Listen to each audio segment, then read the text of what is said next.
Hello, everyone. I'm Caroline Ponton, and I'm the curator of the Canton Area History Museum.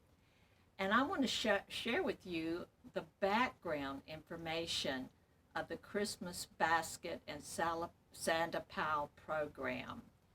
This yearly institution had early foundations starting with the Champion Paper Mill. I looked up in the log their publication that went from 1914 to 1960 to see what they had recorded. And there were references in the early log that hinted towards everyone making an individual donations as they went along. In other words, there was nothing coordinated. But however, in the January 1926 log, there was a story of how the company store came together to make the first Christmas baskets. And according to that, this was in the 1926 log, they put together 104 baskets. What I found interesting was what was in the baskets. They had 1 ham, 1 bag of flour, 4 pounds of beans, 10 pounds of meal, 3 pounds of sugar, 1 pound of coffee, fruits, nuts, candies, and toys. So this was what I call an inclusive basket for the family and those in need. Then I looked through some more of the old logs and came up with another particular interesting publication. And this was in January 1931. And it talks about the different organizations that came together for this basket program. Also, in this particular one, they even addressed the names of the people that were in charge of the certain town locations, and which I thought was interesting. It gave more, I guess you can say, a detailed information about the process, how much each organization contributed. For example, it talks about they had the foremans or the foreman over champion. They had a club. And these guys came together to make the baskets along with the company store, and the ones that helped deliver were the wise men. So you had 3 organizations that came together to contribute. One of the differences was in what was in the basket. The thing that stood out to me was they had a bucket of lard. It was a 4-pound bucket of lard. But back then, that's the way people cooked. That's what they used. So, but that was, it just, when I read these stories, not only does it tell about the baskets, it gives a little hint of the way the culture was back in the 30s, back in the 20s. So I thought that was very interesting. Then another thing that I found out was that in the 50s, this program grew. And when I say grew, it grew by leaps and bounds. We have pictures of, it looks like, I don't know if it's the Armory or the Y Gym, that was just, they had tables full of clothes. The stage was full of toys. There's even a picture of the kids getting haircuts. I mean, there were so many things going on, and I know that took massive networking, organization, but this is what they did for Christmas, and I know that it made a big difference. So also, I went to one of the websites to get feedback, because I want to know what the local people, if they had memories of the Christmas basket program. And some of the feedback that I got this year, one fellow said that when I played Gray Y football, we would help put the baskets together and then deliver them with an adult. Another one said, I remember delivering these baskets with my dad. Another person said, many fond memories delivering the baskets as a child growing up. And then I encouraged my son along with his papaw. I thought that was sweet. So it was a generational program. And I think that has a lot of potential. Another person put, I helped deliver, but our mom wouldn't let us go get a gift from the tree at the Y. She said that was begging. We were probably poorer than most people, but I delivered the baskets. So, perception, and even back then, people, I sensed their expectations were different. So I thought that was sweet. One fellow put, I helped delivering baskets in the late 40s. Another person, me and my kids delivered them for 2 or 3 years. We loved it, but sometimes it was sad. And one person said, I received a box several times when I was down and out. It was much appreciated. So not only to the kids and those that were, impoverished, if you saw some of the pictures, but for the local people that worked at Champion, especially if they had a family member that was sick, this was a way of reaching out. Another person put, that used to be a really big thing. The baskets had a lot of good stuff in them. Those that got them were very excited to get them. And this is sweet. My Aunt Lassie Wells got one every year after her husband John Wells, who had worked for Champion Papers until he retired, passed away. She was always so thankful, and she always shared part of it to others that she knew probably needed it as much. This is what she did. But the most interesting thing I came across was a thank you letter. And it was made in the early 30s in 1933. It says, I want to express my thanks to the employees store for the nice Christmas basket. It was the first Christmas present I had ever received from anyone. I am 67 years old and the widow of W.T. Mills, who was formerly employed on the wood yard. So this is to remind us that these baskets touched the lives of many here in the Canton area. And pretty soon you're going to hear what this program, even in its growth and challenges, is doing now.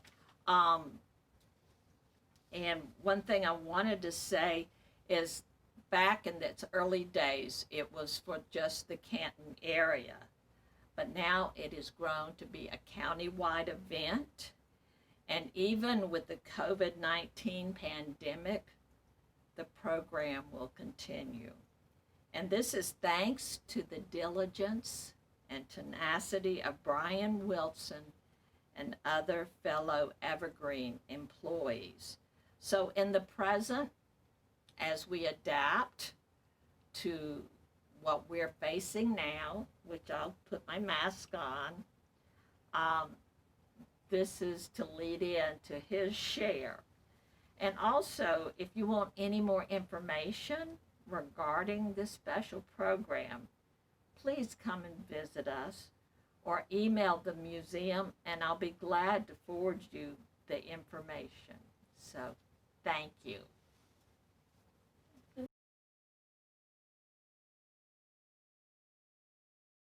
Hey there. My name is Brian Wilson. I'm over the Santa Pal Christmas Basket Program in Haywood County at Evergreen Packaging. Trying to reach out and just let people know what's going on and just introduce myself and my story with this. About 20 years ago, I went through bankruptcy. My dad was part of this program, and I remember getting a food basket from my dad one Christmas, and it was just didn't know where the Christmas dinner was going to come from or nothing else. We were in such hard times after going through that, and my dad drove over an hour to bring me that box where I was living at the time, and it just meant so much to me. And it come from this same program that I'm over today, and it's just feeling that overwhelming, that the gift that it feels when you're on the receiving end of it and you're in need. We all go through hard times, and that's what this program's about, is reaching out to this community. We clothe over between 450 kids every year and put out over 500 food boxes. And we just try to reach out to each and every individual. And our big thing in this is trying to get out to you, the public, that we're trying to do everything we can to make sure we're doing this in a safe way and that we are still continuing on with this program. Our support from our company and our employees has been just overwhelming through all this. Year after year, they come out and step up and donate so much money to help this program.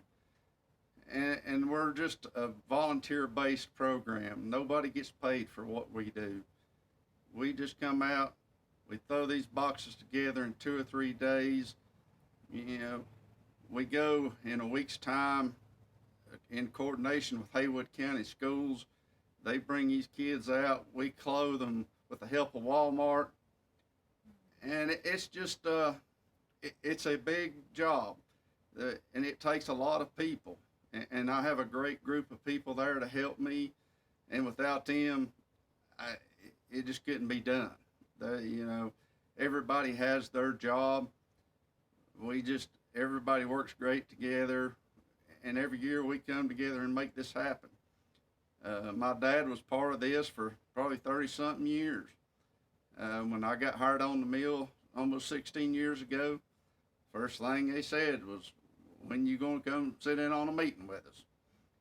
And I did. And ever since, I've been a part of it. We're working with Haywood County Schools about getting kids out, what we're able to do clothing the kids.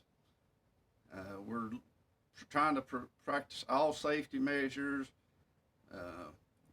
Everybody's wearing face masks. We're getting hand sanitizer. We're trying to be as cautious and everything as we can, because we don't want none of this to get to none of the kids. We don't want to be getting nothing to these food boxes when we're getting out to the elderly people or young people or whatever in the community.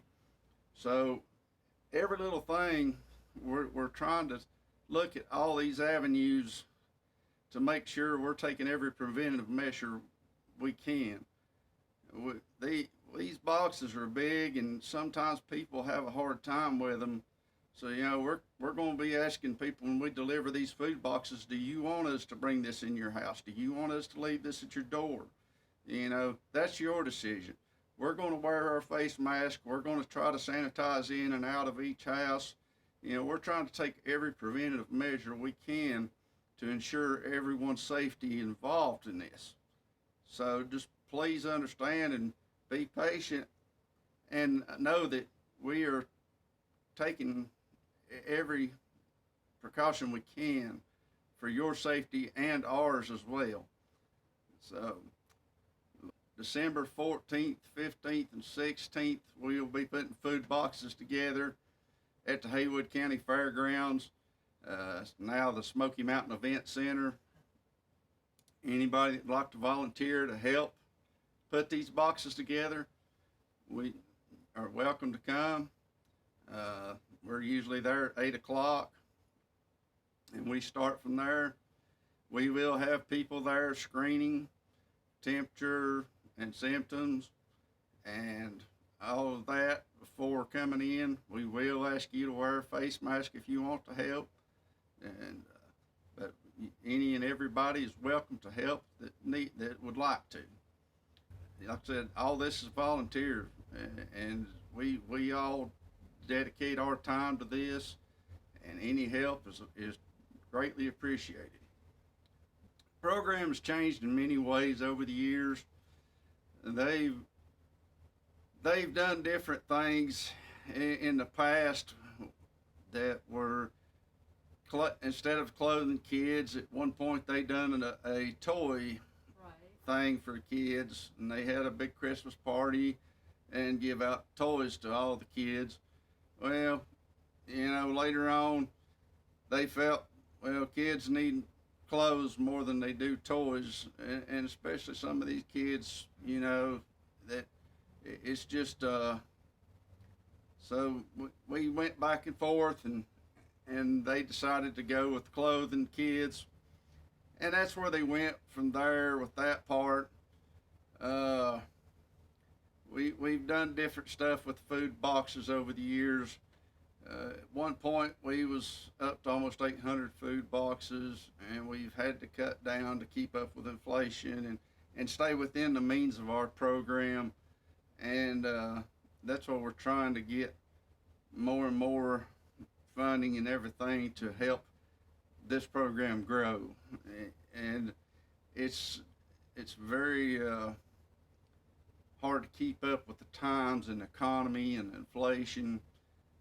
We have HT Hackney helps us with shopping for our groceries every year, and they do a tremendously great job. Uh, Walmart, has stepped up since Kmart went out of business and helped us greatly with clothing these kids, making sure there's enough clothes, shoes, whatever there for us to be able to have for these kids.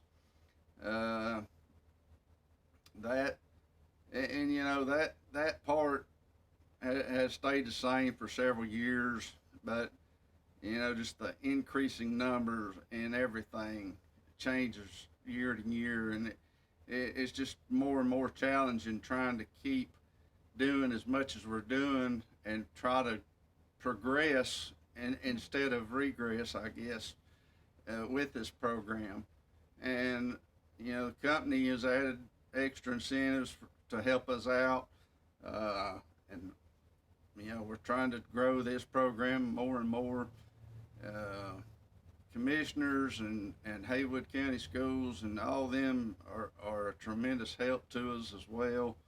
We get so much outreach out of this community. There's very few people that live in Haywood County that have not heard of Santa Pal Christmas Basket Program. We do so much of buying our canned foods, and the rest comes out of Haywood County Schools. Well, that's a big challenge this year. We don't know if the kids are going to stay in school for us to get what they call the white Christmas out of the schools. And if not, then, well, there's that much more that we're going to have to come up with to fill these baskets, these food boxes, to be able to have enough in them to put them out. So, it's challenges for us as well, but we've talked to people. We've talked to, Hackney's said they could get us more food. Food Line, they do these food boxes, and anything we buy over 250 of these, they will match. And just so much outreach in this community. People know what this goes into this, and it's just it does your heart good to see that so many people put so much into something still, and still care about seeing something carry on from year to year. And it is a challenge. It's a challenge for all of us. But this is something we want to go for a long time, and we just hopefully keep doing our part, and everything else fall in place. And I just thank everybody that's involved, and thanks for helping put this out. And if you want to make check or money order or anything like that out to Santa Pal Christmas Basket Program, you can send it through the mail to Evergreen Packaging, care of Santa Pal, uh, and they'll get it to us. And the plant manager, secretary. I mean, all these people in there have supported us so greatly, and just go above and beyond to do and help us with what we need for this program. And so, it's there. We have a Union Hall right here on it's Park Street. Right. Yeah. 507 Union Hall. Uh, you can stop in there and just give it to Gilmore or Worm Jenkins, Travis, any of those that are in there. They'll take it and get it to us. Okay. Anthony Rickman. Any of them that's in there, they'll get it to us. Also, they're really good. Our union supports us. They've been a big supporter of us for many years. They help us with numerous things. Uh, they go above and beyond helping us to get employees time off that don't have a lot of vacation. Uh, you know, Most of us fortunate enough to have 3 or 4 weeks that we can try and plan and take our vacation during this.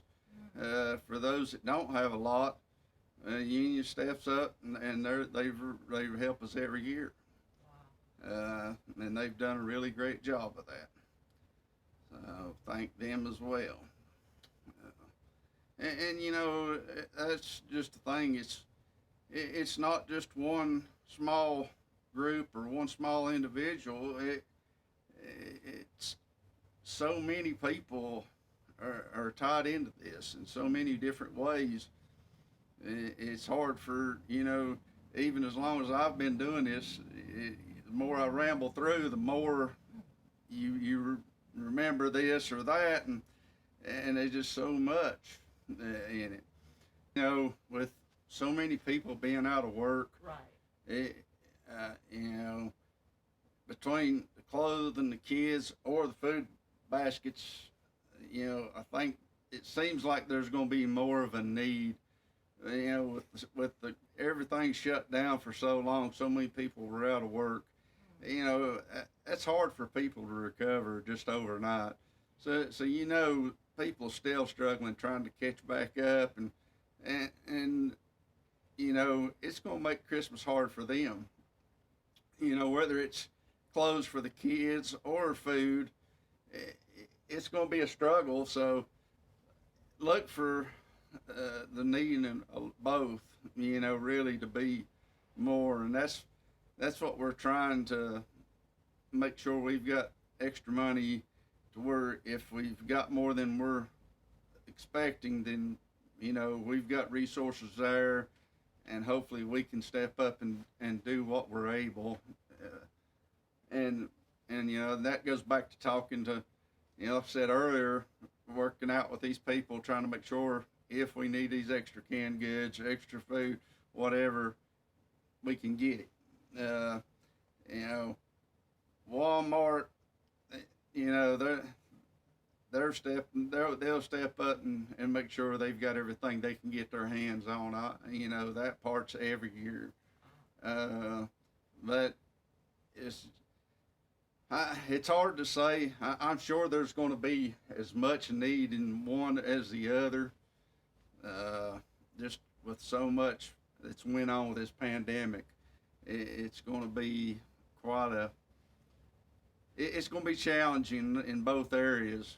But just hopefully, we've thought everything through, and hopefully we've got prepared, and we're going to be there and be able to do everything within our means to get everything out to this community and help these kids, help these families, whatever the need is.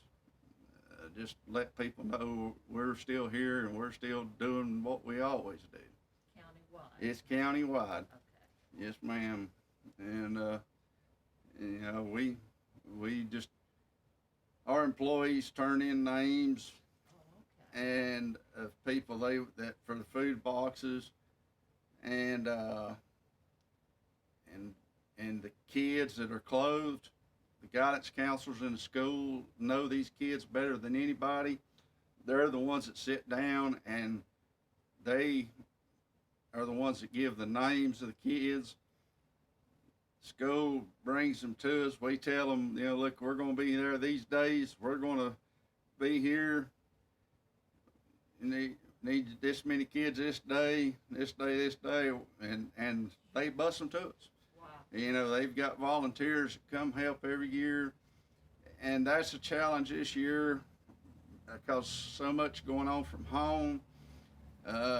It's hard for a lot of these people that have volunteered in the past to be able to, but we hope people that are able can get out and help us with this as well.